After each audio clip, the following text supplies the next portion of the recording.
我什么都不知道。我不知道为什么感觉演得很厉害的样子。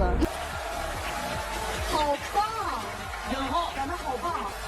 안녕하세요. 인사이트 코리아입니다. 그동안 발연기라 욕먹었던 중국의 국민 여동생이 최근 연기파 배우로 거듭난 비결에 대해 모두 한국 덕분이라고 밝히면서 중국 연예계가 발칵 뒤집어졌다고 합니다. 중국의 수많은 신인 배우들 또한 한국으로의 유학을 고려하고 있다는 소식인데요. 옷, 화장 등 한국식 스타일링을 따라하던 중국의 배우들이 이제는 그걸 넘어서서 연기마저 한국을 답습하고 있는 상황입니다. 성공하고 싶으면 한국 배우들의 연기를 보고 배우라는 중국 연예계 근황 지금부터 알아보겠습니다. 중국에서 국민의 딸로 불리는 배우 관효동. 어릴 때부터 중국 전 국민으로부터 귀여움을 잔뜩 받고 자라난 그녀는 아역 배우로서 많은 사랑을 받은 것도 사실이지만 동시에 발연기 배우 탑10에 꼭 빠지지 않을 만큼 비판에 시달려 왔었는데요. 그런 그녀가 얼마 전 한 예능 프로그램에서 한국 드라마 펜트하우스 속 한 장면을 재현하며 엄청난 호평을 받고 있습니다. 剧情是女儿突然发现了妈妈的罪证，你的情绪是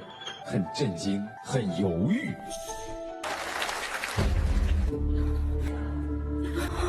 我什么都不知道，什么都没有发生。这演员怎么一会儿都有？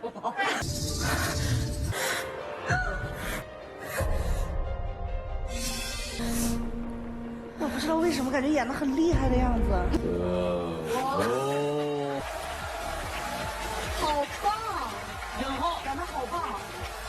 관효동이 맡은 역할은 엄마의 범죄를 알게 된 딸이었는데요. MC는 그녀에게 무척 놀라다가 고뇌에 휩싸이는 표정 연기를 주문했습니다. 평소에도 펜트하우스의 열혈 시청자였던 그녀. 자신이 맡은 이 캐릭터에 대해 누구보다 잘 알고 있었죠. 극중 정신적으로 문제가 있는 캐릭터이다 보니 그녀는 불안하면 강박적으로 머리카락을 만지는 것으로 캐릭터의 심리 상태를 표현했습니다. 초반부터 관효동의 연기에 기대가 없어서 진지하게 보지 않던 패널들은 저 캐릭터는 귀에 무슨 병이 있는 인물이냐 라고 비웃으며 그녀의 연기를 방해했는데요. 하지만 그녀가 이에 아랑곳하지 않고 열연을 펼치자 금방 집중하기 시작했습니다. 그리고 마지막 순간 눈빛이 바뀌는 그녀의 연기에 결국 모두가 환호할 수밖에 없었죠. 처음 그녀의 연기를 조롱하던 패널들 또한 너무 대단하다 라며 감탄을 금치 못했습니다. 그녀의 소름 돋는 연기에 방청객들의 기립박수 역시 끊이질 않았는데요. 중국 커뮤니티에서도 해당 영상이 올라오자 그녀의 연기를 칭찬하는 댓글들이 이어지고 있습니다.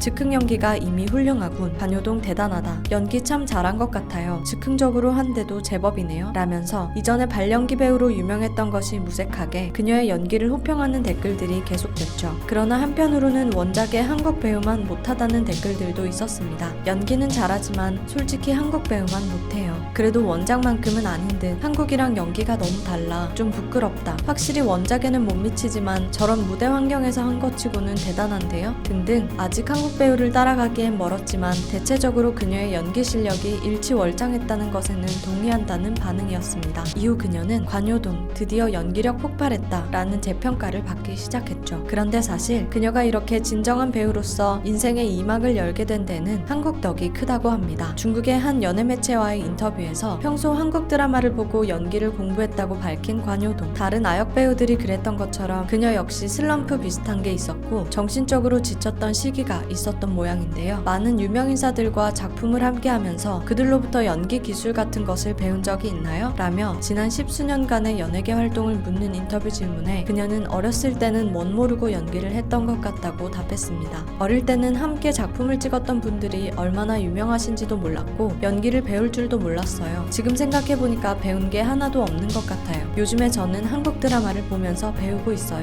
한국 드라마에서 뭘 배우고 있죠? 그들이 어떻게 연기하는지를요. 글로벌 아카데미를 휩쓸며 이제는 당연하다는 듯 세계 무대에서 활동하고 있는 한국의 배우들. 아예 자국의 활동을 포기하고 미국으로 건너가도 뜨지를 못하는 중국의 톱스타들과 너무나도 비교되다 보니 중국 내 연예계는 도대체 한국이 뭐가 다른 건지 주목하고 한국을 본보기 삼아 그대로 따라 베끼려 혈안이 되어 있다는데요. 그러나 사실 중국과 한국은 연예계 시스템 자체부터가 다르다는 점에서 크게 갈리는 것 아닌가 싶습니다. 중국은 지역마다 방언이 심하다 보니 배우들의 표준어 발음을 녹음을 시청자가 못 알아듣는 경우가 많아서 전문 성우가 대신 더빙하는 푸시 녹음 제도가 정착되어 있는데요. 하지만 아시다시피 연기는 감정과 리듬이 중요한 분야죠. 배우가 연기 중일 때는 본인이 아니라 그 캐릭터가 된 심정으로 임하며 목소리와 시선에 감정을 담고 캐릭터를 살릴 수 있도록 표현하는 것이 중요합니다. 그런데 중국은 배우의 연기력보다는 소속사의 인맥이나 권력으로 드라마, 영화의 주연을 따내는 경우가 많고 연기력이 부족한 배우들의 발연기를 성우가 어느 정도 커버할 수 있다는 인식이 깔려 있다는 게 문제입니다. 연기라는 것이 그저 대본을 읽고 그 역할을 흉내만 낸다고 해서 되는 것이 아닌데 말입니다. 캐릭터와 혼연일체가 되고 공감대를 찾으며 호흡도 맞춰야 하는 어려운 일이죠. 이게 이론상으로는 누구나 다 알고 있는 사안임에도 불구하고 막상 실전에 서면 그리고 수많은 제작진 앞에 서면 그걸 실천하기가 힘듭니다. 그러니 푸시 녹음에 의존하는 중국 배우들은 캐릭터의 모습을 목소리와 몸짓 그대로 전달하고 몰입하는 프로 정신의 한국 배우들과 시작 전부터 다를 수밖에 없는 것입니다. 그러니 한국 드라마를 보면서 연습한다는 관효동의 연기 실력이 느는 것도 당연한 이야기겠죠. 그녀는 해당 인터뷰에서 마지막으로 지금 도전하고 싶은 역할이 무엇인가요? 라고 묻는 질문에 봉주 역할이 하고 싶다고 답했습니다. 또한 한국 배우 이민호, 김수영과 같이 커플 연기를 하고 싶다는 수줍은 소망을 덧붙이기도 했죠. 딱 그 나이 때 소녀 같은 답변에 귀여운 마음도 드는데요. 최근 중국 연예계에서는 친한파라고 할 수 있는 연예인이 거의 없는 게 현실입니다. 정확히 말하자면 친한파여도 드러내지를 않는 쪽입니다. 한국을 좋아하는 걸 드러냈다가 중국 대중들에게 가루가 되도록 까이기 때문이죠. 그런 분위기에서도 끝까지 친한파임을 당당히 드러내는 관효동. 중국의 국민 여동생 소리를 들으며 자란 그녀이기에 조금 놀라운 일이긴 합니다. 그녀가 한국을 좋아하는 걸 숨기지 않는다는 게 솔직히 지금 시국에는 조금 위험해 보이기도 하고 말이죠. 하지만 그녀 말고도 한국 드라마를 보고 있다는 걸 대놓고 인증하는 연예인이 한 명 더 있다고 하는데요. 중국의 국민 첫사랑이자 중국 4천년 이래 최고의 미녀라 불리는 아이돌 국정이입니다. 예쁜 외모로 배우로까지 활동 영역을 넓히며 활발한 활동 중이지만 그녀 역시 발연기로 악명을 떨친 바 있는데 요즘에는 그녀의 연기 평판이 달라졌다고 합니다. 일각에서는 국정이의 연기 변신도 한국 드라마 덕분인 것 아니냐라는 의견이 나오고 있는데요. 일전에 그녀의 일상을 담은 브이로그에서 한국 드라마 여신 강림과 타인은 지옥이다를 연달아 시청하는 모습이 포착되었기 때문이죠. 그리고 이 모습이 온라인 커뮤니티에 퍼지자 저 드라마를 정식으로 보는 것은 맞냐? 불법 다운로드 한 것이 아니냐? 라고 난리가 난 국내 네티즌들과는 달리 한국 배우들의 연기를 참고하면서 배우는지 요즘 연기 괜찮지 않냐? 라는 중국 네티즌들의 반응이 양극단으로 갈리고 있는 상황입니다. 사실 중국은 자국민들이 외국 콘텐츠를 보면서 민주주의를 배울까봐 공식적으로는 다 막아놨는데 요즘 중국의 젊은 배우들은 이미 한국의 드라마, 영화, 예능 프로그램을 우리나라 시청자들만큼 다 본다고 합니다. 어차피 다 보니까 이제 슬슬 그냥 본다고 솔직하게 말한다고 하네요. 이처럼 중국 정부가 안간힘을 써도 다 보고 따라하려는 한국 콘텐츠의 힘에는 다양한 요소들이 있겠지만 그중에서도 한국 배우들의 열연 또한 큰 지분을 차지하는 것 같은데요. 중국이 배출해낸 몇 안 되는 세계적인 배우 장찌 역시 일전에 이렇게 말한 바 있습니다. 그동안 한국에 감독, 배우들과 작업할 기회가 많았는데 그들의 프로 정신에 큰 감명을 받았고 많이 배웠습니다. 한국에는 훌륭한 창작자들이 많아서 중국의 많은 배우들이 한국의 영화인들과 함께 일할 수 있는 기회를 갖길 바래요. 장찌가 이와 같이 말한 데에는 다 이유가 있겠죠. 직접 보고 느껴야 깨닫는 바가 있기에 진짜 연기를 하고 싶은 배우라면 한국의 프로들과 함께 일해봐야 한다는 것일 텐데요. 지금 중국 연예계가 암암리에 복사 붙여넣기 수준으로 한국을 따라하고 있는 실정이지만 알맹이 없이 베끼는 데는 한계가 있을 것입니다. 한국의 미디어 산업이 성공한 원천이 무엇인지 진지한 고찰이 필요할 때가 아닌가 싶네요. 지금까지 인사이트 코리아였습니다. 감사합니다.